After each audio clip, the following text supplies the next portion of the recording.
Today we're going to be going over. Hey guys, Patrick here at JTech. Today we are going to be going over installing a piston into your drum in an automatic transmission. First, what you're going to want to go through is you're going to want to visually inspect everything, make sure that there's no pitting, there's no cracking, that the surface that the bushing is going to be riding on is good. So we're going to go over first is the piston itself. There's no discoloration, there's no cracks. Everything is good. All the surface is good. That seal is good and new. And we're going to move on to the drum. You're going to look around where the brake band is going to sit. You don't want to find any discoloration, any cracks, blemishes, any of the sort, because this is where your clutch is going to be applied to. So then you're going to flip it over.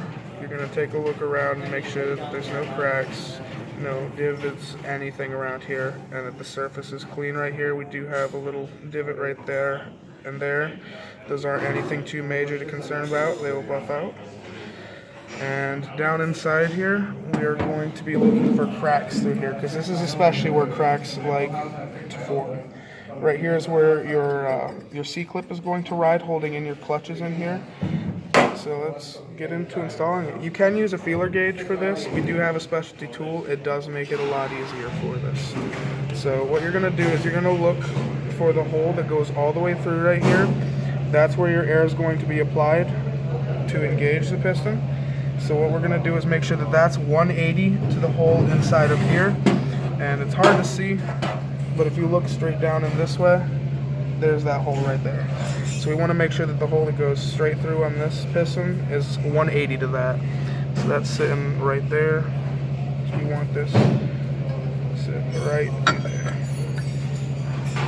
Just like that. And the feeler gauge is good because, or the specialty tool is good because it doesn't offer a lot of flexibility like the feeler gauge does.